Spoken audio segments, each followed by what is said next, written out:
Donc, voici la suite de la vidéo où je parle justement de régénération cellulaire. J'en étais donc à expliquer qu'un Japonais a eu un prix Nobel. Et ce Japonais, dont je vous ai parlé dans l'autre vidéo, eh bien, il s'appelle Oshinori Ohshumi. Voilà. Il a eu donc un prix Nobel par rapport à l'autophagie, la macro-autophagie, c'est-à-dire les cellules du corps qui sont endommagées, eh bien le corps va les manger. Mais attention, il va les manger sous certaines conditions. Parce que si vous mangez déjà de la nourriture, il ne se passera rien. L'autophagie, je vous précise, commence à partir du moment où vous arrêtez de manger. C'est-à-dire, c'est comme une réserve un petit peu. On a des cellules cancéreuses, on a des cellules endommagées. Toutes ces cellules-là, eh bien, il va les prendre. Le corps est capable de les manger et ça va être une énergie pour lui. Voilà.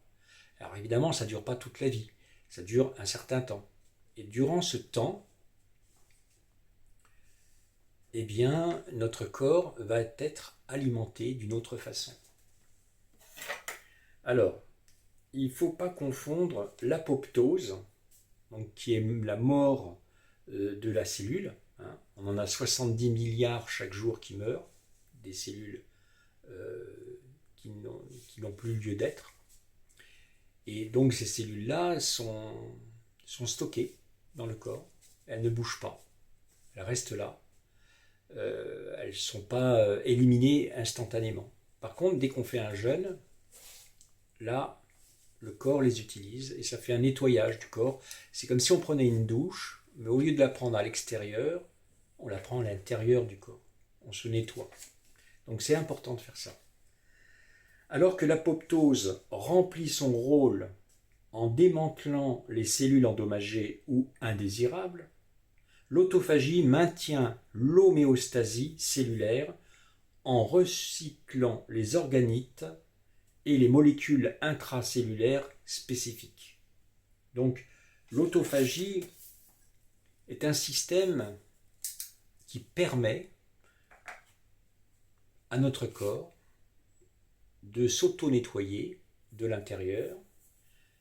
Et une fois que c'est fait, donc on va faire un processus par exemple de 21 jours, et bien au bout des 21 jours, on est propre à l'intérieur, pas à l'extérieur, parce que l'extérieur, pour se laver à l'extérieur, c'est autre chose.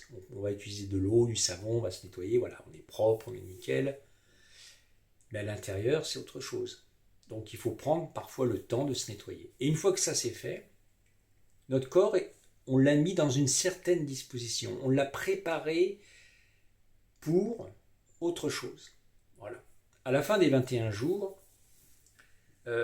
on peut enclencher sur différents processus. Voilà.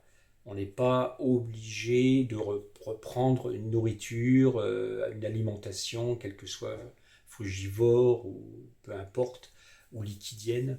On n'est pas forcément obligé. Si on se sent bien, c'est parce que notre corps il a été placé, on l'a placé dans une ambiance de préparation pour la suite. Bon, parce que là, je ne parle pas de pranique, hein, de processus pranique comme la plupart des personnes praniques. Non, je parle d'un autre processus de régénération cellulaire. Bon, il s'avère que dans mes recherches, j'ai remarqué que pour pouvoir créer des cellules souches, il fallait faire de la régénération cellulaire, il fallait placer notre corps dans une situation en utilisant le biophoton. Donc le biophoton qui sont des particules de lumière tout autour de nous, partout, il y en a partout, absolument partout. Et donc ce prana, parce qu'il existe énormément de pranas différents, donc notre corps va être attiré par certains pranas, plus ou moins, et si on remplace la nourriture pranique, hein, la nourriture, je veux dire, physique, solide, avec des calories, que tout le monde mange, par une nourriture pranique, on reste toujours dans la nourriture. Donc ça n'a rien à voir. Moi, je ne sais pas ça que je parle. Je parle d'un autre processus pour enclencher la régénération cellulaire. Donc effectivement, ça ressemble énormément au processus pranique, mais moi, je l'appelle le processus pranique ultime d'Amaroli. Ah, j'ai lâché le mot. Amaroli, qu'est-ce que c'est? Eh bien, on va en parler, mais avant d'en parler, d'en donner les explications, il faut d'abord que je vous dise que notre corps, après les 21 jours, est prêt pour faire une démarche qui va le mettre en situation de création de cellules souches. Donc pour ceux qui peuvent, après les 21 jours, on peut faire un processus de 9 jours à sec. Ça veut dire, donc là on ne mange toujours pas, on ne boit pas d'eau, et on va se préparer pour la suite. C'est-à-dire que pendant ces 9 jours, bon, on peut faire moins, on peut faire 3 jours, 7 jours, 9 jours, comme on veut. Mais là, je parle pour une personne qui est déjà pranique, par exemple. On prend l'exemple d'une personne qui est déjà pranique depuis même plusieurs années. On peut faire ce genre de processus, c'est-à-dire 9 jours à sec, suivi de 9 jours avec la pratique d'Amaroli. Sauf qu'au milieu, au bout des 9 jours, on va commencer à boire par petites gorgées, 1 litre, 1 litre et demi, 2 litres, 3 litres, ça dépend. Chaque personne a une capacité différente, mais pas d'un coup. Il ne faut pas boire, parce qu'on a fait un sec, donc il va falloir faire par petites gorgées et l'espacer, je ne sais pas, un demi-litre sur 3-4 heures. Il faut l'espacer. Donc encore un demi-litre sur 3-4 heures, donc en 8 heures, on a bu 1 litre. Voilà. Ben, par petites gorgées, hein, pas d'un coup. Il ne faut pas des grands verres. On va enclencher la pompe pranique. Qu'est-ce que c'est que la pompe pranique? C'est très simple. Comme notre corps, il est propre, enfin entre guillemets, il est propre. Pourquoi? Parce qu'on a tué toutes les cellules qui n'avaient rien à faire dans notre corps. On a fait ce qu'on appelle l'autophagie. Cette autophagie a permis à notre corps d'être débarrassé de certaines choses. Bon, des toxines et tout ça. Ensuite, une fois qu'on a donc préparé ce corps, qu'on a dégagé, comme on n'a pas à manger, notre urine n'est pas sale. Elle n'est pas imprégnée de l'alimentation habituelle. Comme on a fait 7 jours à sec, notre corps n'ayant pas d'apport de liquide, aucun liquide, il va se mettre en situation de survie. Bon. Et après ces 9 jours, on va lui donner de l'eau. Alors là, il va évidemment prendre cette eau, et au moment, donc comme je vous ai dit, la quantité, ça va être variable selon chacun, et qu'est-ce qui va déterminer l'arrêt de boire cette eau? C'est au moment où l'envie d'uriner va arriver. Lorsque cette envie d'uriner arrive, selon la couleur de cette urine, on va pouvoir la boire. Alors, normalement, je dis bien normalement, s'il y a une bonne préparation avant les 21 jours par une décompensation alimentaire progressive, on va arriver au niveau de ce processus que je vous indique avec une certaine pureté. Ce qui veut dire qu'on va pouvoir commencer à boire que si la couleur de l'urine est semblable à celle de l'eau. Si elle est orange ou jaune foncé, il ne faut pas la boire. Il faut continuer de boire de l'eau et il faut dégager toute cette urine qui est remplie de toxines. Voilà, ce n'est pas notre corps, là, il est en train d'éliminer. Donc cette élimination d'urine doit finir dans les toilettes. Voilà. Mais au moment où cette urine devient extrêmement claire, comme de l'eau, pratiquement, alors à partir de ce moment-là, on va la goûter. Pas la boire, hein, la goûter. Si il n'y a aucun goût spécial, comme l'eau n'a pas de goût spécial, sauf si on rajoute du citron, sauf si on rajoute du sirop de grenadine, mais De l'eau normale n'a pas... Le goût de l'eau, c'est neutre. Voilà. Donc notre urine va avoir un goût neutre. Donc on est parti sur 9 jours à sec, on boit 1,5 litre à 2 litres, ensuite on va éjecter cette urine et on va commencer à boire. Bon. Une fois qu'on a commencé à boire, parce qu'elle n'a pas de goût, elle n'a pas d'odeur, et elle est translucide, comme de l'eau. Ce qui va se passer, c'est que on va boire par exemple 1/4 de litre. Bon, 1/4 de litre de notre propre urine, qui à ce stade n'est plus de l'urine, du tout. On va le comprendre après. On va enclencher la pompe pranique. Qu'est-ce que c'est que cette pompe pranique? Eh bien, c'est très simple. Selon les personnes, toutes les 20 minutes, toutes les demi-heures, toutes les heures, toutes les 2 heures, toutes les 4 heures, peu importe, il va y avoir un rythme qui va s'installer. Donc on boit son 1/4 de litre d'urine. On boit l'intégralité de toute l'urine qui sort de notre corps. L'intégralité. C'est-à-dire qu'on boit, puis 20 minutes après, bon, je prends un exemple simple. 20 minutes après, on a encore envie. C'est un peu embêtant. Ce jour-là, il ne faut pas avoir de rendez-vous ni de sortie à prévoir. On reste à la maison.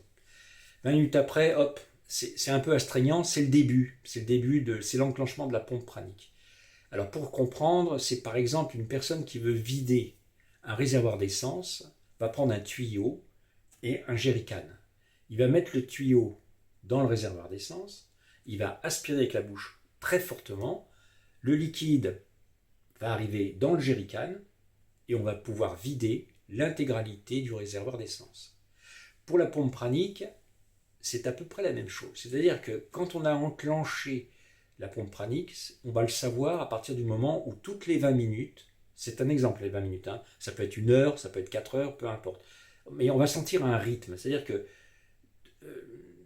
l'envie va venir, bon je vous donne l'exemple classique, tous les 20 minutes, on a une envie d'uriner. On récupère cette urine, on la boit. Et 20 minutes après, ça recommence. Quand on arrive à 3-4 fois, toutes les 20 minutes, on sent qu'il y a un rythme. Ça veut dire qu'on a enclenché la pompe pranique. À partir de ce moment-là, il faut boire l'intégralité de tout ce qui sort. Et c'est pas pour la vie entière. Ça va durer peut-être 1 jour, 2 jours, 3 jours. Il va y avoir une diminution du rythme. C'est-à-dire, si au début on a commencé avec 20 minutes, le deuxième jour, on sera peut-être 1 heure ou 2 heures, toutes les 2 heures, voilà. Mais comme on n'a pas eu d'apport d'eau extérieure, on n'a pas eu d'eau, eh bien, avec l'évaporation, la transpiration, surtout en ce moment il fait chaud, eh bien qu'est-ce qui va se passer? Ce qui va se passer, c'est qu'on va avoir une diminution de la quantité et une augmentation de la qualité. Parce qu'à chaque fois qu'on boit, notre corps va filtrer cette urine, cette eau précieuse, parce que c'est plus d'urine, donc on va l'appeler de l'eau précieuse. Elle est très précieuse parce que à chaque fois, elle est réinitialisée, elle est filtrée et elle ressort de plus en plus avec des performances qui vont provoquer une transmutation. Voilà, ça va provoquer une transmutation. C'est-à-dire qu'au fur et à mesure, et ça va durer 9 jours. C'est un processus qui dure 9 jours. Donc 18 jours en tout. Après les 21 jours, il y a 18 jours où c'est 9 jours à sec, 9 jours avec amaroli. Bon. Et chaque jour, ça va diminuer. À la fin des 9 jours, normalement, la soif a totalement disparu. On n'a plus du tout soif. Et si, admettons, on avait soif, durant ces 9 jours avec la pratique d'amaroli, il faut savoir qu'on doit être en contact permanent pendant 4-5 fois par jour avec l'eau, c'est-à-dire des douches, des bains, ce qu'on peut. Du moment qu'on met de l'eau sur notre corps, on la laisse sécher naturellement, sans l'essuyer, pour que la peau, comme une éponge, puisse apprendre, parce que comme on n'a plus d'eau qui rentre par la bouche, à part notre eau précieuse, donc on continue de boire un liquide quand même. Mais ce liquide, il a été fabriqué par notre corps. Il a été purifié par notre corps. Il a été filtré par notre corps.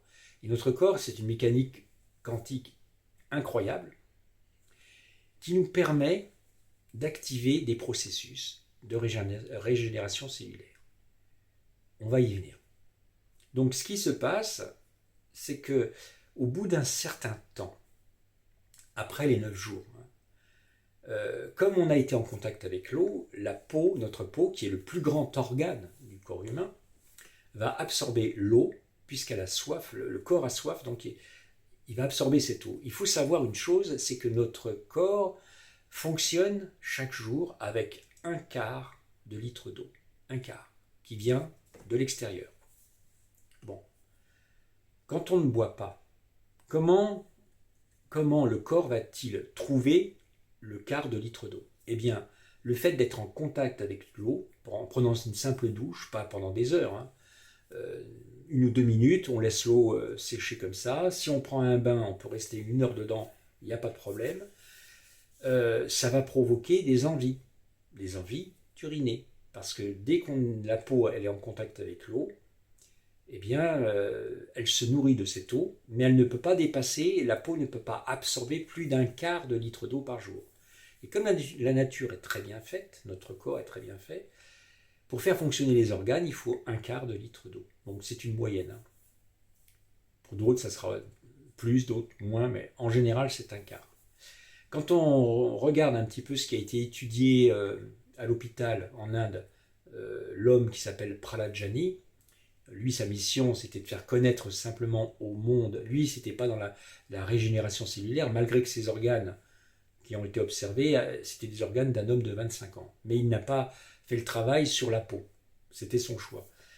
Prahlad Jani, lui, sa mission, c'était de faire connaître au monde qu'on peut vivre sans manger, sans boire. Voilà, c'était sa mission. Chacun la sienne. Maintenant, pour vivre plusieurs siècles, donc Prahlad Jani a été observé et on s'est aperçu qu'à l'intérieur de sa vessie, il y avait des petits cônes, les cônes microscopiques qui se sont inversés, c'est-à-dire que tout le liquide que sa peau absorbait par l'extérieur, donc lui il avait déjà une certaine expérience. Quand on arrive avec une certaine expérience, on n'a plus besoin d'être en contact avec l'eau, malgré que lui faisait quand même certaines ablutions, on le voit dans les vidéos, où il y avait un contact quand même avec l'eau. Et c'est pas tous les jours, mais il avait quand même un petit contact. Bon. Cette eau, lui, il avait la possibilité, même sans boire, même sans avoir de contact avec la peau, il avait la possibilité de l'absorber par expérience. Donc il absorbait cette eau, 1/4 de litre, et ça rentrait dans son corps, ça allait dans sa vessie, et c'était réinjecté grâce aux cônes qui se sont inversés. C'est ce qui a été observé dans sa vessie. Et donc le liquide qui n'était pas de l'urine, était réinjecté dans l'interstitium. Cet organe qui est un peu partout dans les fascias, un petit peu comme la lymphe. Donc il y a plein de réseaux interconnectés. Et cet interstitium, qui est un organe, permet le voyage entre la vessie et les différents organes du corps humain. Voilà. C'est ce qui permet la jonction entre le liquide qui est entré dans la vessie par l'absorption, la captation de l'eau par absorption, comme une éponge. Ça rentre dans le corps, ça va dans la vessie, c'est traité et c'est réinjecté dans tous les organes du corps. Bon, ça, c'est l'exemple précis. Voilà. Donc, pour faire de la création de cellules souches, eh bien, il faut absolument que ce système de vase clos puisse être instauré. Après, on sait que notre esprit, notre mental peut influencer l'eau. Comme on est composé à 70% d'eau, un corps humain c'est composé à 70% d'eau, comme on sait que l'influence de notre esprit, de notre mental peut avoir une influence sur l'eau, les expériences ont été faites sur l'expérience de l'eau, comme quoi si on a des paroles d'amour, de bienveillance, etc., eh bien cette eau elle va être photographiée et ces particules vont être harmonieuses. Par contre, si on fait de la haine, etc., sur de l'eau, les particules vont être disloquées, mal formées, enfin bon, bref. Donc comme on sait qu'on peut avoir une influence sur l'eau de notre corps, lorsqu'on pratique une méditation avec un son écouté par nos oreilles, ce son qui favorise la régénération cellulaire. Oui, il y a des sons qui sont prévus quand on les écoute selon des fréquences, hein, certaines fréquences, des hertz. Quand on les écoute, l'eau de notre corps les entend aussi. Et donc on fait une méditation transcendantale, on place notre corps dans une certaine situation de réceptivité, et à partir de ce moment-là, comme on écoute, on fait une méditation tout en écoutant un son qui va permettre à nos cellules de créer quelque chose. Et comme on a fait tous les processus avant dans la direction de la régénération cellulaire, en utilisant le biophoton, entre parenthèses qui est du prana, et bien ce biophoton qui rentre en nous, il va être capté parce qu'on a mis notre corps dans cette situation. C'est-à-dire qu'on devient des aimants à biophotons. On va capter le biophoton. En plus de ça, on va utiliser plusieurs stratégies, hein, puisque quand on rentre en méditation, on change, on va essayer d'entrer en onde alpha. Ces ondes-là, en écoutant des sons qui favorisent la régénération cellulaire, à ce moment-là, on a tous les éléments pour qu'il y ait une synthétisation, comment on appelle ça, une fusion, hein, on va provoquer un système électrique, électro-biomagnétique, une symbiose de tout ce qu'on prépare, de tout ce qu'on fait sur notre corps. Évidemment, il faut être dans le silence, dans le calme, il ne faut pas être énervé, il ne faut pas avoir d'émotions fortes. Voilà. Il y a tout un contexte, toute une ambiance pour faire tout ça. Eh bien, quand on le fait régulièrement et qu'on fait une prise de sang une fois par an, on va constater une augmentation de l'indice télomérique. Et évidemment, moi, ce que je vous raconte, c'est efficace que sur 10 ans de pratique. C'est-à-dire que quand vous avez à peu près fait de la régénération cellulaire sur une 50aine d'années, donc 5 décennies, vous n'aviez vieilli au niveau physiologique et biologique que de 5 ans. 5 ans sur 50 ans. Sur 10 ans, c'est 1 an. Voilà. Au niveau, on a continué de vieillir, mais beaucoup moins vite. Parce qu'on a eu des indices. Déjà, l'indice télomérique a augmenté. Ou alors, même s'il stagne, déjà, il s'est passé quelque chose. Hein, quand il stagne, c'est-à-dire qu'on a toujours le même indice télomérique chaque année.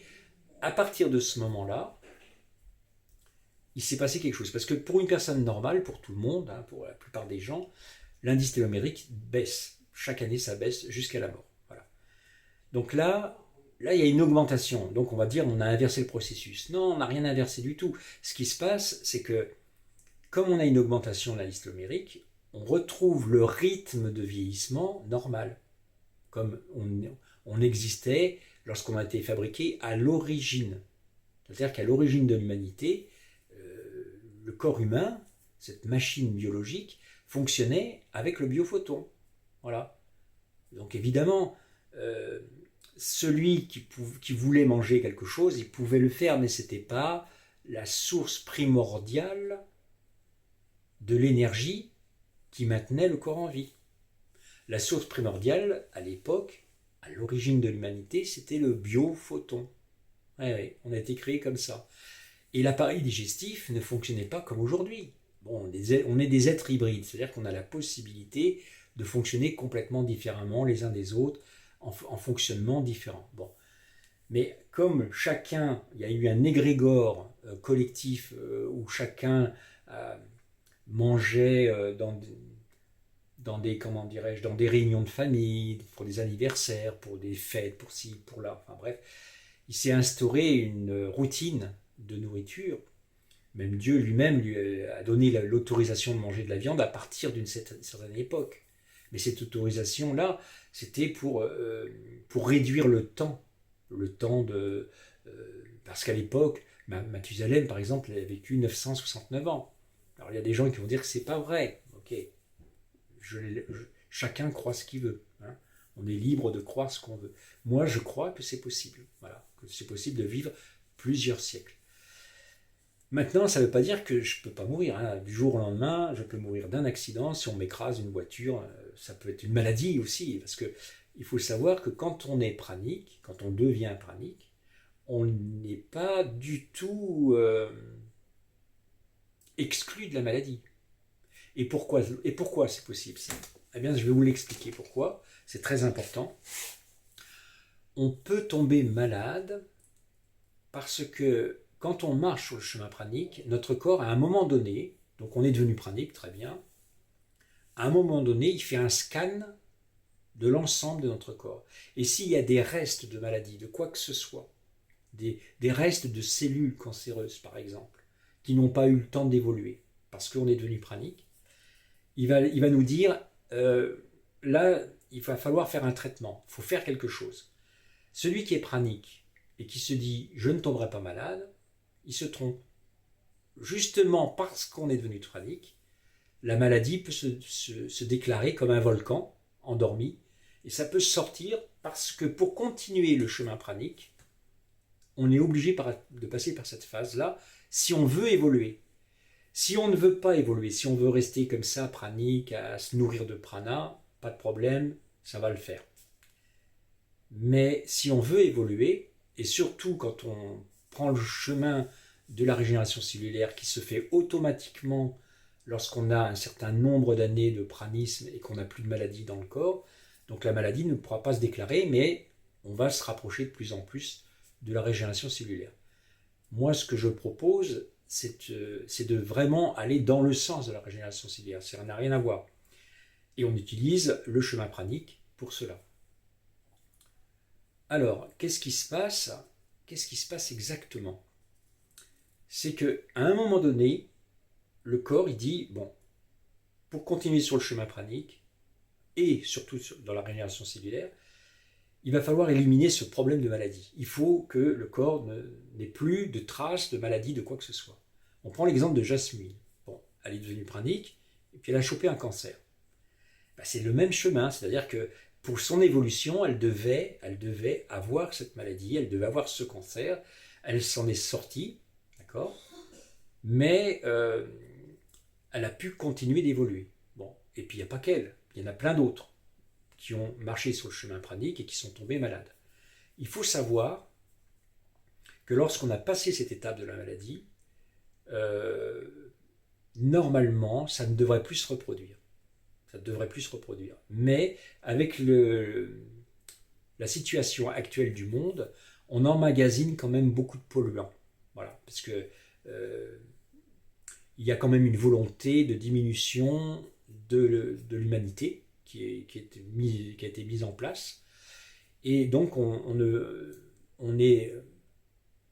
a des polluants dans la nourriture, dans l'eau, dans l'air aussi. Il y en a partout. Voilà. Donc, ces polluants, quand on est pranique, on les accumule. Comme le corps ne sait pas éliminer ce genre de choses, il faut faire chaque année des resets, remises à jour, des processus, mais pas processus comme celui qui commence. Ce sont des processus praniques d'autres générations. Ce sont des processus praniques de nouvelles générations qui permettent d'éliminer toutes ces toxines qui se sont accumulées par la respiration. Voilà. Parce qu'on continue quand même de respirer. Si on arrête de manger et de boire, on continue de respirer, malgré qu'il y ait dans le futur des possibilités de pouvoir respirer le prana d'une certaine façon et que ça remplace l'oxygène. C'est-à-dire que ça, c'est vraiment, il faut être très avancé pour arriver à ce niveau-là. Il faut arriver à un niveau de fréquence vibratoire extrêmement élevé pour pouvoir respirer le prana au point de remplacer la respiration habituelle de l'oxygène, par exemple. Donc ça sera à étudier dans le futur. Donc on revient à nos moutons, et on a fait des efforts pour devenir pranique, on tombe malade. Bon, ça c'est normal, ça fait partie du processus d'élévation de la fréquence vibratoire pour continuer notre chemin. Et pour continuer, une fois qu'on a traité cette maladie, une fois qu'on a dépassé ce choc de la maladie, à ce moment-là, on va continuer d'évoluer sur notre chemin dans des fréquences encore plus élevées et atteindre des niveaux qui vont nous permettre d'activer la supraconscience, d'activer des protocoles. En Inde, eux, ils sont spécialisés là-dedans. Hein. Il y a des castes en Inde où ils peuvent vivre plusieurs siècles. Évidemment, ils se sont retirés de la civilisation pour ne pas devenir des rats de laboratoire. Et ils ont des capacités d'invisibilité. C'est-à-dire que quand on vient les chercher dans leur forêt, etc., on ne les trouve pas parce qu'ils n'ont pas la même fréquence vibratoire. Donc impossible de les voir. Mais ils existent. Voilà.